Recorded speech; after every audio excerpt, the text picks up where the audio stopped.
جی S herbal wholesale Ayurvedic ادویات کا قابل اعتماد مرکز تجارت کے خواہش مند حضرات کو ہم مکمل ٹریننگ دیتے ہیں۔ ہمارے ساتھ تجارت کر کے بھرپور پیسہ کمائیں۔ علماء کرام، حفاظ، ڈاکٹرز اور میڈیکل والوں کے لیے خصوصی رعایت۔ تفصیلات کے لیے ابھی رابطہ کریں۔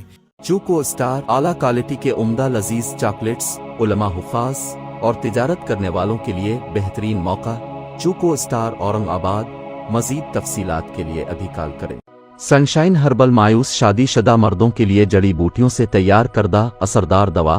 اس کے علاوہ وزن بڑھانے اور موٹاپا کم کرنے کے لیے لاجواب دوائیں انڈیا میں کہیں بھی حاصل کرنے کے لیے ابھی کال کریں۔ بسم اللہ الرحمن الرحیم۔ ناظرین السلام علیکم ورحمۃ اللہ وبرکاتہ۔ تحفظ دین میڈیا کے خاص پروگرام پرائم ٹائم سیزن 2 میں آپ کا میزبان ضیاء الرحمن محفوظ فاروقی۔ آگے بڑھنے سے پہلے آپ تمام سے گزارش ہے کہ اس ویڈیو کو پورا دیکھیں، اس کو خوب شیئر، لائک اور سبسکرائب ضرور کریں۔ جیسا کہ ہم نے آپ سے کہا تھا کہ ہر جمعہ ہم فقیہ الاثر حضرت مولانا خالد سیف اللہ رحمانی دامت برکاتہ کا مضمون جو شمع فروزہ میں شائع ہوتا ہے اس پر پرائم ٹائم کریں گے، لہٰذا آج ہم حضرت مولانا کے آج کے مضمون پر بات کریں گے۔ ناظرین، حضرت مولانا لکھتے ہیں کہ شریعت اسلامی کا سب سے بڑا امتیاز عدل و اعتدال ہے۔ اردو زبان میں عدل کے معنی انصاف کے کیے جاتے ہیں، لیکن یہ اس لفظ کی مکمل ترجمانی نہیں ہے۔ عدل کے معنی ہر شخص کو اس کی صلاحیت کے لحاظ سے ذمہ داری سونپنے اور اس کی ضرورت کے اعتبار سے اس کے حقوق متعین کرنے کے ہیں۔ ایک شخص 5 کلو وزن اٹھا سکتا ہو اور ایک شخص 10 کلو، تو عدل یہ ہے کہ دونوں کو اس کی طاقت کے لحاظ سے بوجھ اٹھانے کا مکلف کیا جائے۔ ایک شخص کی خوراک 4 روٹی ہو اور دوسرے کی 2 روٹی، تو عدل یہ ہے کہ دونوں کو اس کی ضرورت کے لحاظ سے روٹیاں تقسیم کی جائیں۔ جو چیز عدل سے ہٹ جاتی ہے اس میں کہیں افراط پایا جاتا ہے اور کہیں تفریط، اس لیے جو بات عدل کی ہو رہی ہو وہی راہ اعتدال بھی ہوتی ہے۔ اسلام نے انسانوں کے مختلف گروہوں کے درمیان فرائض اور حقوق کی تقسیم میں عدل کا طریقہ اختیار کیا ہے۔ سماجی اور خاندانی زندگی میں بھی مردوں اور عورتوں سے متعلق جو فرائض اور حقوق مقرر کیے ہیں وہ بھی نہایت عادلانہ اصول پر مبنی ہے اور پوری طرح انسانی فطرت سے ہم آہنگ ہے۔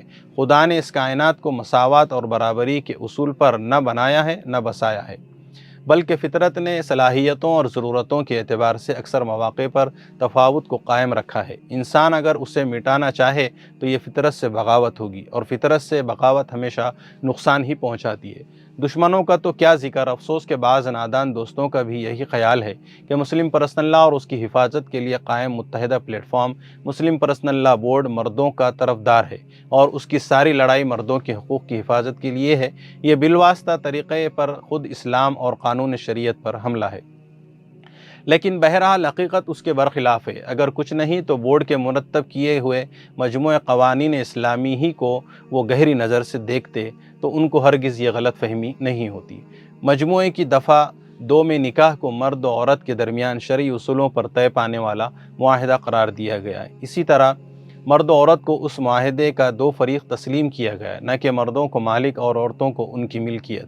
نکاح میں عورت کے اختیار اور اس کی رضا کو اہمیت دیتے ہوئے نیز اس کے مفادات کی حفاظت کرتے ہوئے دفعہ 84 میں کہا گیا ہے کہ اگر کسی معاملے میں باپ دادا کی خود غرضی، لالچ، ذاتی مفاد کی رعایت وغیرہ ثابت ہو تو اس نے نابالغ لڑکی کا جو نکاح کیا ہو وہ لازم نہیں ہوگا۔ دفعہ 91 میں یہ بات کہی گئی ہے کہ لڑکی کا ولی بلا عذر معقول نکاح سے گریز کرے تو قاضی یا نسبتاً دور کے ولی کو بھی نکاح کر دینے کا حق حاصل ہوگا۔ دفعہ 104 میں یہ بات لازم قرار دی گئی ہے کہ عاقلہ بالغہ لڑکی کا نکاح اس کی اجازت ہی سے کیا جائے، ورنہ نکاح درست نہیں ہوگا۔ دفعہ 122 میں عورت کو اختیار دیا گیا ہے کہ شوہر اس کا ہم پلہ نہ ہو تو وہ اپنا نکاح فسخ کرا سکتی ہے۔ اس مجموعے میں مہر کے احکام پر بہت تفصیل و تاکید کے ساتھ بیان کیے گئے ہیں۔ دفعہ 128 میں کہا گیا ہے کہ اگر عورت سے نکاح کے وقت مہر نہ ہونے کی شرط کر لی جائے تب بھی مہر واجب ہوگا۔ اگر نکاح کے وقت مہر متعین نہ ہو تو مہر مثل یعنی خاندان کی دوسری عورتوں کے مہر کی مقدار میں مہر واجب ہوتا ہے۔ دفعہ 148 میں اس کے لیے عورت کے آبائی خاندان کو معیار بنایا گیا ہے۔ دفعہ 150 میں یہ بات کہی گئی ہے کہ اگر مہر معجل ہو تو عورت اس کی ادائیگی تک اپنے آپ کو روک سکتی ہے۔ اسی طرح اس مجموعے میں نفقے سے متعلق احکام تفصیل سے بیان کیے گئے ہیں اور اس کا بنیادی مقصد عورتوں کے حقوق کا تحفظ ہے۔ دفعہ 163 میں کہا گیا ہے کہ بیوی مسلمان ہو یا کتابیہ، امیر ہو یا غریب، تندرست ہو یا بیمار، اس کا نفقہ شوہر پر واجب ہوگا۔ نکاح کے بعد عورت میکے ہی میں ہو لیکن اس کے اپنے شوہر کے یہاں جانے سے انکار نہ ہو تو دفعہ 166 میں اس کا نفقہ بھی شوہر کے ذمے واجب قرار دیا گیا ہے۔ دفعہ 172 173 میں شوہر کی اجازت سے میکے میں مقیم عورت نیز وہاں رہتے ہوئے اس کا علاج اور ولادت کے موقع پر آنے والے اخراجات شوہر کے ذمے واجب قرار دیے گئے ہیں۔ دفعہ 182 میں عورت کو اس کا حقدار قرار دیا گیا ہے۔ شوہر کے چھوڑے ہوئے مال سے وہ اپنا نفقہ حاصل کر لے، اور اگر کوئی مال نہ ہو تو دفعہ 183 کے تحت قرض لے سکتی ہے۔ دفعہ 184 میں کہا گیا ہے کہ اگر بیوی نفقہ معاف کر دے تب بھی اس کا اعتبار نہیں ہوگا اور اس کو دوبارہ نفقے کے مطالبے کا حق حاصل ہوگا۔ دفعہ 188 میں عورت کی پوشاک کے معاملے میں موسم اور عرف کی رعایت کا حکم دیا گیا ہے، اور دفعہ 189 میں کہا گیا ہے کہ شوہر پر بیوی کی رہائش کے لیے مناسب حال رہن سہن کی بنیاد پر ضرورتوں پر مشتمل علیحدہ جگہ دینا ضروری ہے۔ دفعہ 205 میں ایک دوسرے کے ساتھ حسن سلوک اور ایذا رسانی سے بچنے، دفعہ 206 میں اعتدال کے ساتھ ایک دوسرے کی جنسی خواہش پورا کرنے کے واجب ہونے، اور دفعہ 208 میں جنسی تعلق میں فطری طریقے کی پابندی کے احکام ہیں۔ دفعہ 209 میں عورت کی اجازت کے بغیر مرد کو پریکاشن یعنی نیرود وغیرہ کے استعمال کرنے سے منع کیا گیا ہے۔ دفعہ 202 میں ہے کہ بیوی کو اسقاط حمل یا مانع حمل اشیاء کے استعمال پر مجبور نہیں کیا جا سکتا۔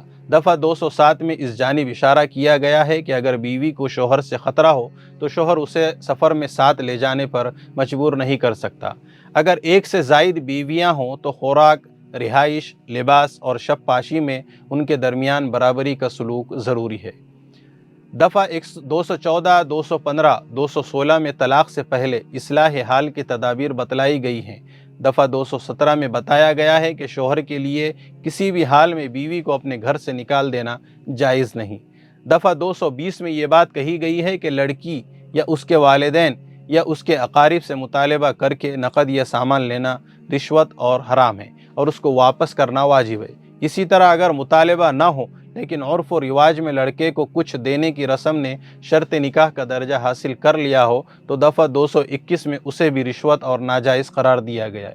دفعہ 222 میں کہا گیا ہے کہ شوہر و بیوی کے اولیاء یا اقارب جو تحفہ دلہن کو دیں وہ اسی کی ملکیت ہوگی اور عورت ہی کو اس میں تصرف کا حق حاصل ہوگا۔ اگر لڑکی کے باپ نے لڑکی کے لیے سامان جہیز فراہم کیا اور نکاح سے پہلے اس کی موت ہو گئی تو وہ سامان اسی لڑکی کی ملکیت ہوگی، دوسرے ورثہ کا اس میں کوئی حق نہیں ہوگا۔ ملاحظہ ہو دفعہ 226 حق پرورش میں ماں اور اس کے قرابت داروں کو ترجیح دی گئی ہے۔ دفعہ 231 میں یہاں تک کہ اگر خلا میں عورت کے حق پرورش سے دستبرداری کی شرط لگا دی گئی ہو تب بھی یہ شرط باطل ہوگی۔ دفعہ 245 اگر عورت مطلقہ ہو اور بچہ اس کی زیر پرورش ہو تو وہ بچہ اس باپ سے اجرت پرورش اور دودھ پلا رہی ہو تو اس کے ساتھ دودھ پلائی کی اجرت کی بھی حقدار ہوگی، دودھ پلائی کی اجرت کی بھی حقدار ہوگی۔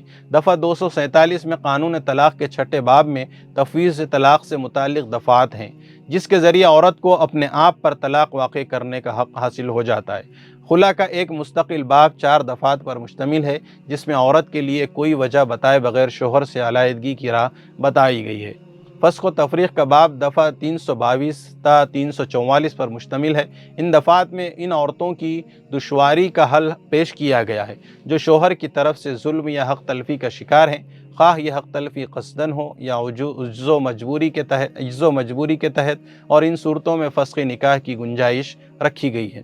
دفعہ 373 شق دال میں یہ بات کہی گئی ہے کہ اگر بیوی کو کوئی چیز حبہ کی گئی ہو تو اس سے رجوع نہیں کیا جا سکتا گو زوجین کے درمیان علیحدگی ہو گئی ہو۔ قانون میراث میں بیوی، بیٹی، بہن، ماں، نانی، دادی وغیرہ کے حقوق تفصیل سے بیان کیے گئے ہیں، اور اسی طرح بعض لوگ جو بیٹی، بہن وغیرہ کو حق میراث سے محروم کر دیتے ہیں ان کو خواتین کے حق کے سلسلے میں تنبیہ کی گئی ہے۔ یہ عائلی زندگی سے متعلق آل انڈیا مسلم پرسنل لا بورڈ کے مرتب کیے ہوئے مجموعہ قوانین اسلامی کا سرسری جائزہ ہے جس سے اندازہ کیا جا سکتا ہے کہ قانون شریعت میں خواتین کی کتنی زیادہ رعایت ہے، اور بورڈ نے اس کو دفعہ وار مجموعے کی شکل دے کر خواتین کے حقوق کا تحفظ کرنے کی کتنی بہتر اور مؤثر کوشش کی ہے۔ اس کے علاوہ بورڈ نے ایک نکاح نامہ بھی مرتب کیا ہے۔ اس نکاح نامے کے بھی اصل مقصد مظلوم خواتین کے لیے انصاف کو آسان کرنا اور عدالتوں کی سرگرانی سے بچانا ہے۔